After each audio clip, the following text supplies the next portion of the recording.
Awesome. Good to see you today. We're so glad that you're joining us. I'm excited to start a new YouVersion Bible reading plan together as a church family and community called Overcoming Anxiety. And the truth is that we do struggle with anxiety and worry and fear because we're human and they're real emotions. But here's what I love is even though they can come and they can knock on our door, they don't have to stay and they definitely don't have to rule in our lives. Think about it for a minute. If someone came into your house and started causing all kinds of trouble, disrupting your peace, telling you horrible things about yourself, about your future, would you allow them to stay? Or would you say, you know what, I think you need to go now? And that's the same way with some of these feelings that we experience that are real. They're going to come our way. Worry, anxiety, fear, things that disrupt our peace, worries about our future, confusion. Those things will come, but I want to encourage you not to let them stay and to definitely not let them rule. Freedom's possible, but here's what I want to say to us, and I want this to stick with you today, that freedom is possible, but I want to say peace is possible. See, the thing about peace is that it's not just an emotion and it's not just a feeling, because those things come and go based on our circumstances or our mood or whatever's going on in life. But here's the truth, and I love you, and I want to say this to you, that peace is a person. And if we know the person of Jesus Christ, we know the person of peace himself.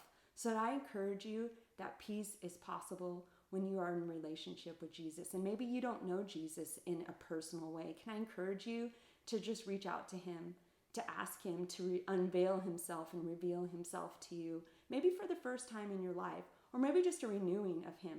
Peace is possible because we have the person of peace living inside of us. I love this verse in Psalms 55. It tells us to cast our cares upon the Lord or to give our burdens over to God. So one thing we can do with fear and anxiety and some of these emotions that are real is just on a daily or even for some of us a momentarily basis choose to say, God, I give you this thing. I cast this emotion on you. I cast this feeling, this experience, this circumstance your way because he cares for us. And he takes those things and tells us that our feet will not stumble, that we won't slip. So God's got you. He's got me. Two quick things I want to mention to you real quick.